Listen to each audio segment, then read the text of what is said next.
नमस्कार मित्रांनो, आज मी पुन्हा एकदा एका नव्या व्हिडिओसह तुमच्यासोबत आहे। मागील व्याकरणाच्या व्हिडिओमध्ये आपण सर्वनामाचा व्हिडिओ पाहिला। यात आपण सर्वनाम म्हणजे काय, वाक्यात सर्वनामाचे असणारे महत्त्व, सर्वनाम कसे ओळखायचे इत्यादी स्वरूपाची बेसिक माहिती आपण प्रश्नोत्तरासह पाहिली। जर हा व्हिडिओ पाहिला नसेल तर डिस्क्रिप्शन बॉक्समध्ये लिंक आहे, नक्की बघा। मुलांनो, आज आपण सर्वनामाचे प्रकार पाहणार आहोत। त्या अगोदर आपण सर्वनामाची व्याख्या पाहूया। नामाऐवजी वापरल्या जाणाऱ्या शब्दाला सर्वनाम असे म्हणतात। एखाद्या वाक्यामध्ये किंवा उतार्यांमध्ये वारंवार एखादे नाम येत असेल तर त्याच्या नामाचा वारंवार होणारा उच्चार टाळण्यासाठी आपण वाक्यामध्ये सर्वनाम वापरत असतो। मग कोणकोणती सर्वनामं वाक्यामध्ये येत असतात? मागील व्हिडिओमध्ये पाहिल्याप्रमाणे मी, आम्ही, तू, तुम्ही, तो, ती, ते, त्या, हा, ही, हे, ह्या, जो, जी, जे, ज्या, कोण, काय, आपण आणि स्वतः ही सगळी सर्वनामं आहेत। ही सर्वनामं वाक्यामध्ये महत्त्वाची भूमिका बजावत असतात। आता ही सर्वनामे आपण सर्वनामाच्या विविध प्रकारातून शिकणार आहोत। मुलांनो, सर्वनामाचे एकूण 6 प्रकार पडतात।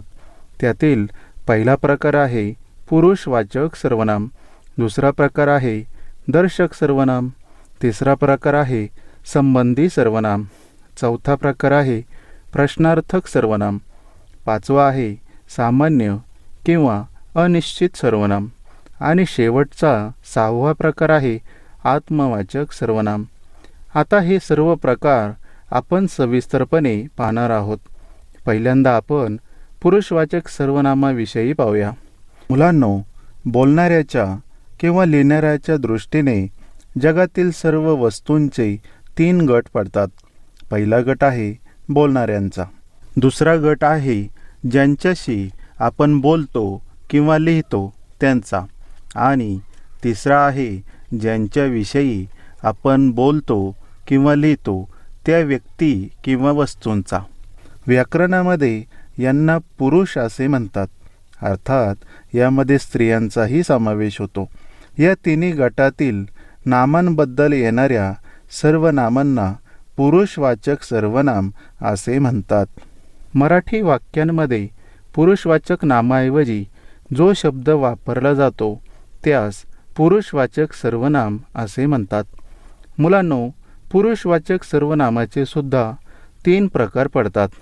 यातील पहिला प्रकार आहे प्रथम पुरुषवाचक सर्वनाम, दुसरा आहे द्वितीय पुरुषवाचक सर्वनाम आणि तिसरा प्रकार आहे तृतीय पुरुषवाचक सर्वनाम।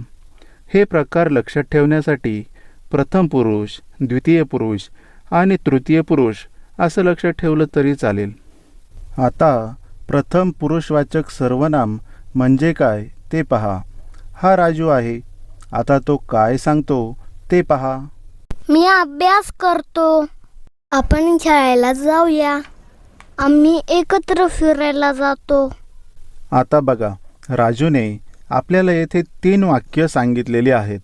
पहिलं आहे मी अभ्यास करतो, दुसरं वाक्य आहे आपण खेळायला जाऊया आणि तिसरं आहे आम्ही एकत्र फिरायला जातो। आता या 3ही वाक्यातील सर्वनाम पाहू।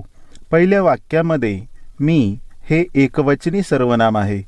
मी अभ्यास करतो, मी म्हणजे राजू आहे। दुसऱ्या वाक्यात आपण हा शब्द अनेक वचनी सर्वनाम असून इतरांसोबत राजू स्वतःही त्यामध्ये असणार आहेत। आणि तिसऱ्या वाक्यात आम्ही हे सुद्धा अनेक वचनी सर्वनाम असून इतरांसोबत राजू स्वतःही त्यामध्ये असणार आहेत। म्हणून आम्ही फिरायला जातो असे म्हटलेले आहे। मी, आपण, आम्ही ही सर्वनामे राजूने स्वतःविषयी वापरलेली आहेत। म्हणजे स्वतःला उद्देशून सर्वनाम वापरणारी राजू पहिली व्यक्ती आहे, म्हणजेच प्रथम पुरुष आहे। म्हणून मी, आपण, आम्ही, स्वतः इत्यादी सर्वनामे ही स्वतःला उद्देशून वापरली जातात म्हणून या सर्वनामांना प्रथम पुरुषवाचक सर्वनाम असे म्हणतात. मग प्रथम पुरुषवाचक सर्वनामाची व्याख्या आपल्याला कशी सांगता येईल ते पहा. बोलणाऱ्या व्यक्तींनी स्वतःबद्दल वापरलेले सर्वनाम म्हणजे प्रथम पुरुषवाचक सर्वनाम होय. उदाहरणार्थ मी, आम्ही, आपण, स्वतः इत्यादी सर्वनामे आपल्याला सांगता येतील. आता तुम्हाला हे समजलं असेल. आता द्वितीय पुरुषवाचक सर्वनामाविषयी पाहूया. आता हे चित्र पहा. या चित्रात शिक्षक महेशला म्हणत आहे की तू नेहमी शाळेत उशिरा येतोस. प्रथम पुरुषवाचकमध्ये राजूने स्वतःला उद्देशून वाक्य सांगितली होती, पण या ठिकाणी दोन व्यक्ती एकमेकांशी बोलत आहे. तू नेहमी शाळेत उशिरा येतोस या वाक्यात तू हे सर्वनाम आलेले आहे आणि तू हे सर्वनाम शिक्षकाने महेशविषयी वापरलेले आहे. त्यामुळे महेश हा द्वितीय पुरुष झाला आणि त्याच्याविषयी वापरलेले तू हे सर्वनाम द्वितीय पुरुषवाचक सर्वनाम झाले. आता दुसरे उदाहरण समजून घ्या. या चित्रामध्ये दोन व्यक्ती समोरासमोर बसलेले आहेत. यातील एक व्यक्ती अधिकारी असून ती दुसऱ्या व्यक्तीची मुलाखत घेत आहे. आता मुलाखत चालू असताना अधिकाऱ्याने समोरच्या व्यक्तीला विचारले आहे, आपण कुठून आलात? आणि त्यानंतर विचारले, तुम्ही सगळी कागदपत्र आणली आहेत का? आता ही दोन वाक्य आपण फळ्यावर घेऊया. आता पहा, आपण कुठून आलात या वाक्यात आपण हे सर्वनाम आहे आणि दुसऱ्या वाक्यामध्ये तुम्ही हे सर्वनाम आलेले आहेत. वाक्यातील आपण व तुम्ही ही सर्वनामे मुलाखत घेणाऱ्या अधिकाऱ्याने समोरच्या व्यक्तीविषयी वापरलेली आहेत. आपण सुद्धा ही सर्वनामे दररोजच्या वापरामध्ये वापरत असतो. शक्यतो आपल्यापेक्षा वयाने मोठ्या व्यक्तीशी बोलताना एक आदरयुक्त भावनेने आपण आणि तुम्ही ही सर्वनामे वापरतो. उदाहरणार्थ आपण केव्हा आलात किंवा तुम्ही घरी कधी येणार इत्यादी वाक्य आपल्याला सांगता येतील. आपण पाहिलेल्या दोन्ही उदाहरणातील तू, तुम्ही, आपण, स्वतः इत्यादी सर्वनामे ही समोरच्या व्यक्तीशी बोलताना वापरली जातात. म्हणून या सर्वनामांना द्वितीय पुरुषवाचक सर्वनाम असे म्हणतात. मग आपल्याला याची अशा पद्धतीने व्याख्या करता येईल की बोलणारी व्यक्ती ज्याच्याशी बोलते त्याचा उल्लेख करताना वाक्यामध्ये ज्या सर्वनामाचा उपयोग करते त्या सर्वनामाला द्वितीय पुरुषवाचक सर्वनाम असे म्हणतात. आता आपण तृतीय पुरुषवाचक सर्वनामाविषयी पाहूया. बघा, या ठिकाणी राजू आणि श्याम एकमेकांबरोबर गप्पा मारत आहेत, पण दोघेही एकमेकांना स्वतःविषयी सांगत नाही की एकमेकांविषयी बोलतही नाही. यांची चर्चा ही तिसऱ्याच मित्राविषयी चालू आहे. राजू म्हणतो, त्याने मला खेळायला बोलवले, पण स्वतः मात्र आलाच नाही. या वाक्यामध्ये त्याने आणि स्वतः ही सर्वनामे आलेली आहेत, पण ही सर्वनामे राजूने ना स्वतःविषयी वापरली ना श्यामविषयी वापरली. राजूने ही सर्वनामे तिसऱ्याच मित्राविषयी वापरली जो खेळायला आलाच नाही. अशी जी सर्वनामे असतात ती तृतीय पुरुषवाचक असतात.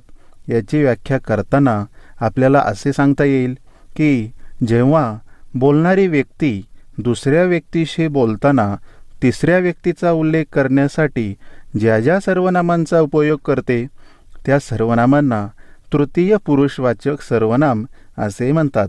उदाहरणार्थ तो, ती, ते, त्या आणि स्वतः ही तृतीय पुरुषवाचक सर्वनामे आहेत.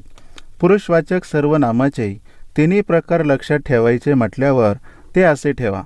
स्वतःला उद्देशून वापरलेले सर्वनाम म्हणजे प्रथम पुरुषवाचक सर्वनाम.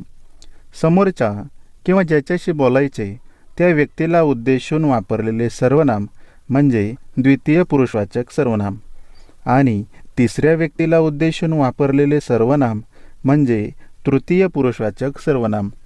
आता आपण सर्वनामाच्या प्रकारातील दुसरा प्रकार म्हणजे दर्शक सर्वनाम याविषयी पाहूया. आता हे चित्र पहा. या चित्राला अनुसरून काही वाक्य सांगणार आहेत, जी या फळ्यावरती लिहिली जातील. तुम्हाला चित्र आणि वाक्य अशा दोन्हींकडेही लक्ष द्यायचे आहे.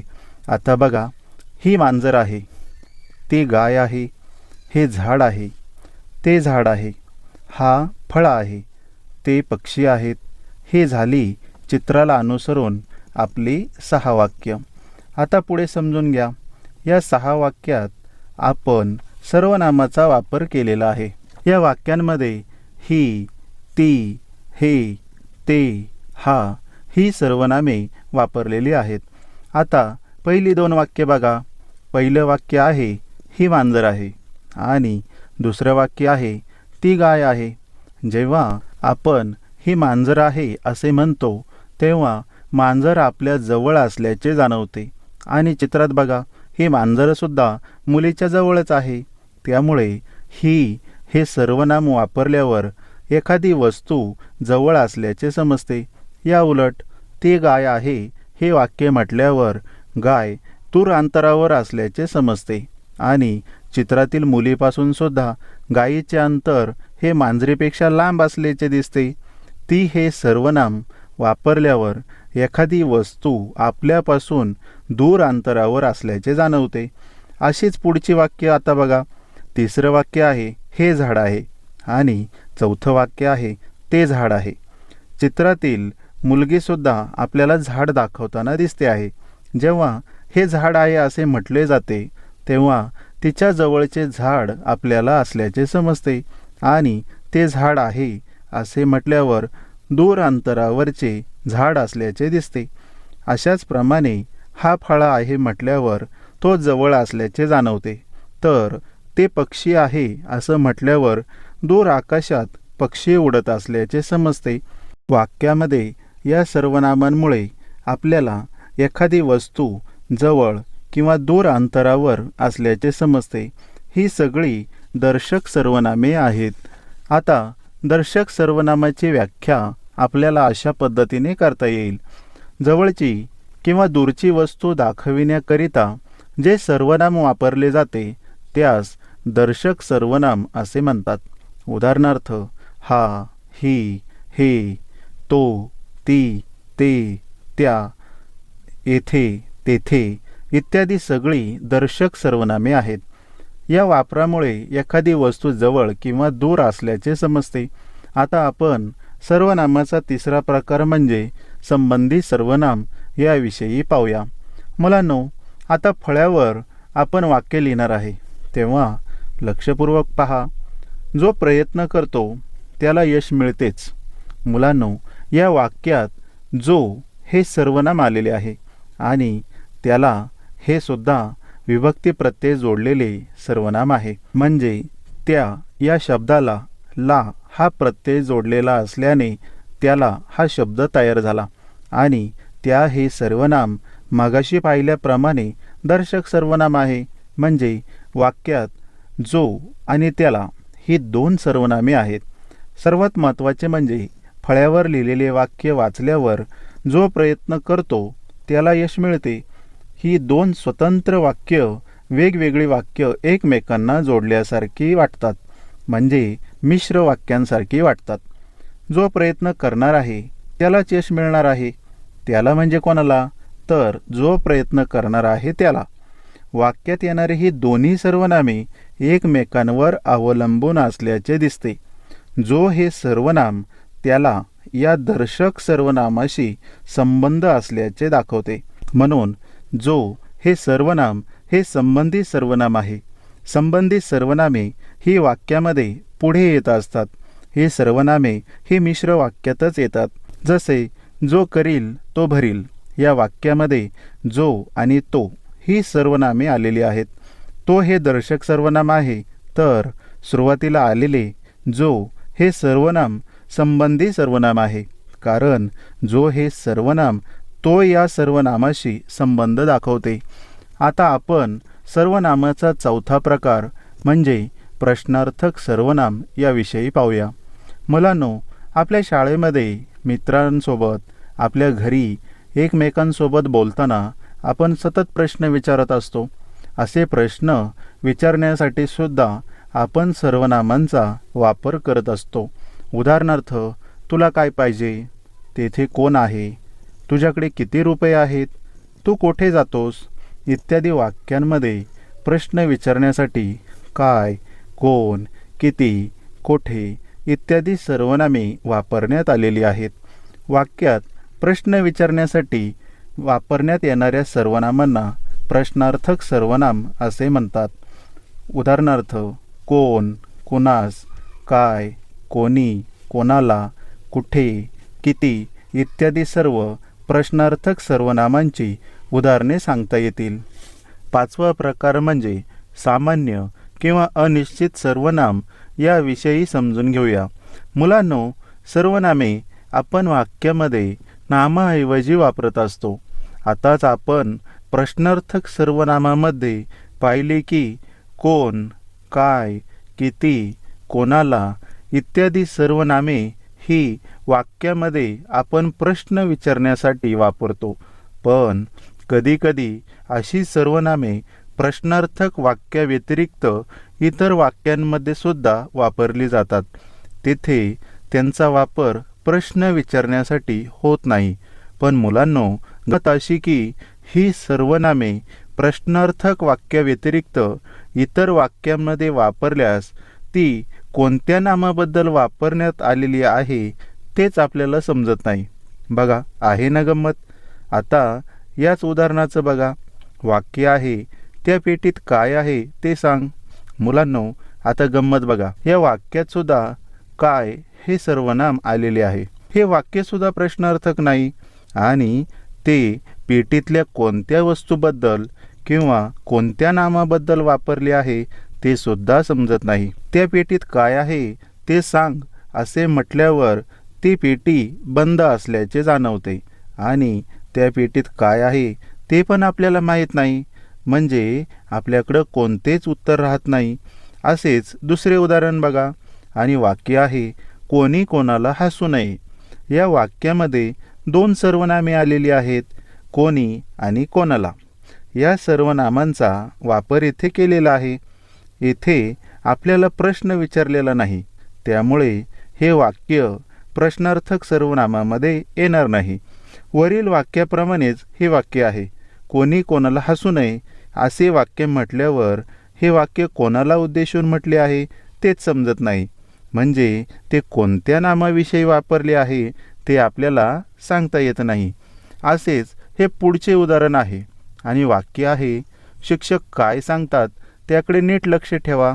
या वाक्यात सुद्धा काय हे सर्वनाम आलेले आहे आणि वाक्यसुद्धा प्रश्नार्थक नाही. वाक्याच्या शेवटी प्रश्नचिन्ह आलेले नाही, तर पूर्णविराम आहे. हे लक्षपूर्वक बघा.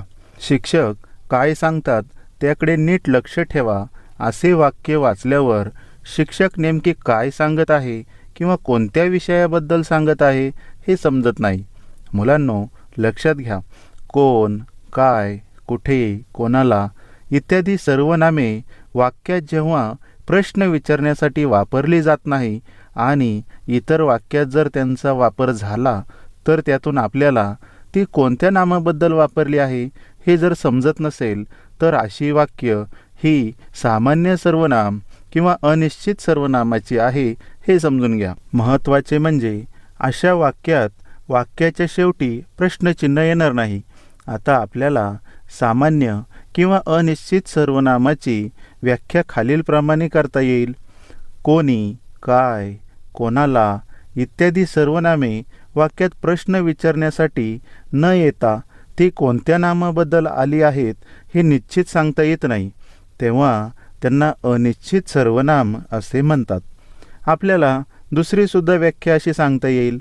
वाक्यात येणारे सर्वनाम हे कोणत्या नामासाठी आले आहे हे जर निश्चित सांगता येत नसेल तर त्यास सामान्य किंवा अनिश्चित सर्वनाम असे म्हणतात. वरील व्याख्या समजून घ्या आणि लक्षात ठेवा. आता पुढचा 6वा आणि शेवटचा प्रकार म्हणजे आत्मवाचक सर्वनाम याविषयी पाहूया. आता फळ्यावरील हे उदाहरण पहा आणि वाक्य आहे, मी स्वतः त्याला पाहिले. या वाक्यात दोन सर्वनामे आलेली आहेत. पहिले आहे मी आणि दुसरे आहे स्वतः. मी हे सर्वनाम आधी आलेले आहे आणि याच सर्वनामाचा उल्लेख पुन्हा स्वतः या सर्वनामाने केलेला आहे. म्हणजे मी माझाच उल्लेख पुन्हा केलेला दिसतो आहे.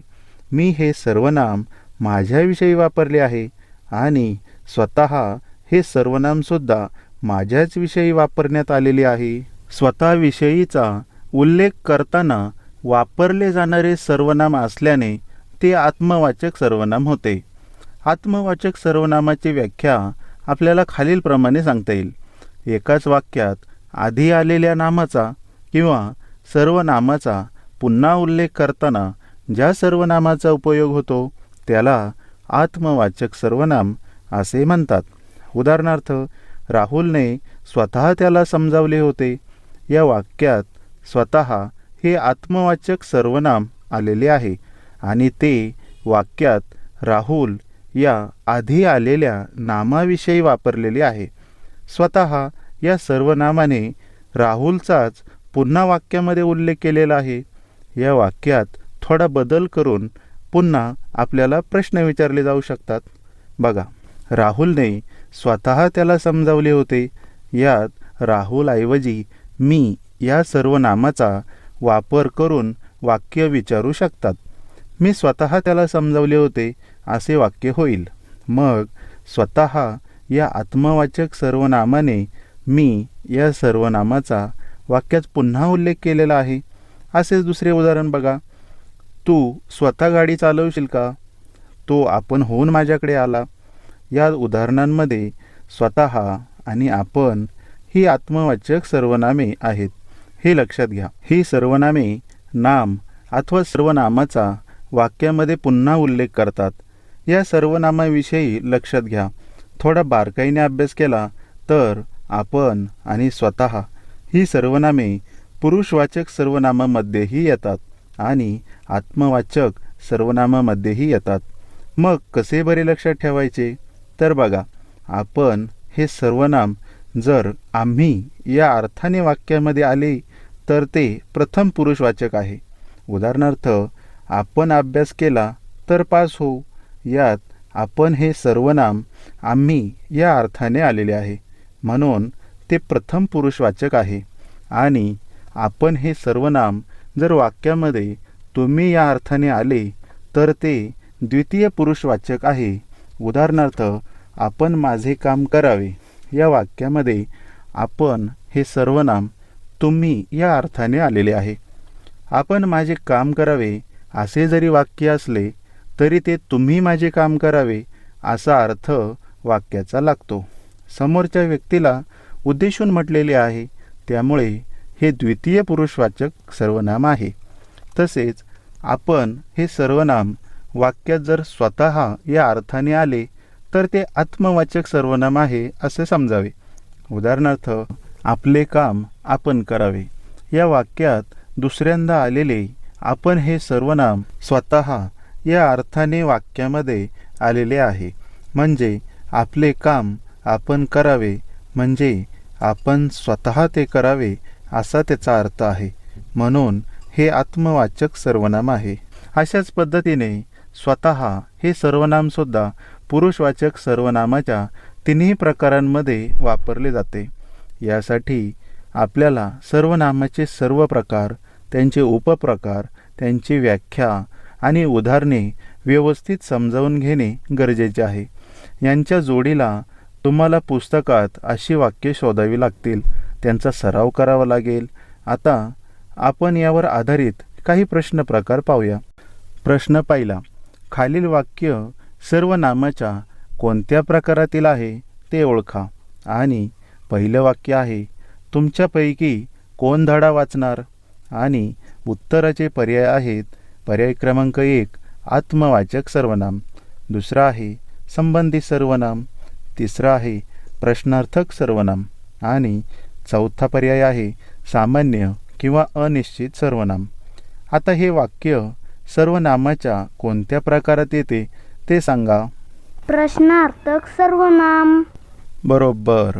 वाक्यामध्ये कोण हे सर्वनाम आलेले आहे आणि हे वाक्य प्रश्नार्थक आहे म्हणून पर्याय क्रमांक 3 प्रश्नार्थक सर्वनाम हे बरोबर उत्तर आहे. आता दुसरे वाक्य पहा आणि वाक्य आहे मी गावाला जाणार आहे आणि उत्तराचे पर्याय आहेत पर्याय क्रमांक 1 प्रथम पुरुषवाचक सर्वनाम, पर्याय 2 द्वितीय पुरुषवाचक सर्वनाम आणि तिसरा पर्याय आहे तृतीय पुरुषवाचक सर्वनाम आणि चौथा पर्याय आहे आत्मवाचक सर्वनाम.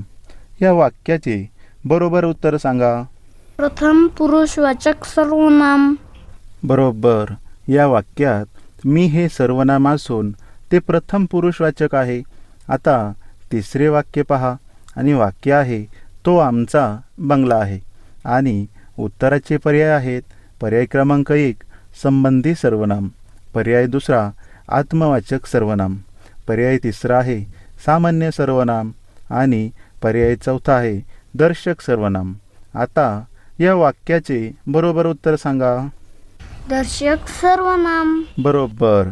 तो हे सर्वनाम असून तो आमचा बंगला आहे असे म्हटल्यावर बंगला जवळ की दूर यासाठी हे सर्वनाम वापरलेले आहे, म्हणून हे वाक्य दर्शक सर्वनामाचे आहे.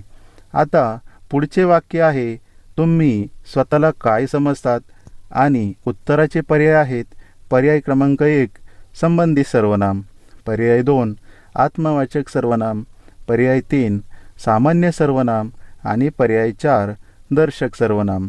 आता हे वाक्य कोणत्या प्रकारात येते ते सांगा. आत्मवाचक सर्वनाम. बरोबर. वाक्यात तुम्ही हे सर्वनाम आधी आलेले आहे आणि त्याचा पुन्हा उल्लेख करण्यासाठी स्वतः या सर्वनामाचा वापर केलेला आहे, म्हणून हे वाक्य आत्मवाचक सर्वनाम या प्रकारामध्ये येते. आता पुढचे वाक्य आहे कोण आले ते सांग आणि उत्तराचे पर्याय आहेत पर्याय 1 संबंधी सर्वनाम, पर्याय 2 प्रश्नार्थक सर्वनाम, तिसरा पर्याय आहे सामान्य किंवा अनिश्चित सर्वनाम आणि पर्याय चौथा आहे आत्मवाचक सर्वनाम. आता याचे उत्तर सांगा. सामान्य सर्वनाम. बरोबर. या वाक्यात कोण हे सर्वनाम आलेले आहे, पण वाक्य हे प्रश्नार्थक नाही. कोण आले ते सांग असे म्हटल्यावर कोणत्या नामाविषयी सर्वनाम आले ते समजत नाही, म्हणून हे वाक्य सामान्य किंवा अनिश्चित सर्वनामाचे आहे. मुलांनो, यासारख्या अशा अनेक वाक्यांचा सराव करा आणि समजून घ्या. पुन्हा भेटूया अशाच नव्या व्हिडिओसोबत. तोपर्यंत पाहत राहा, शिकत राहा. धन्यवाद.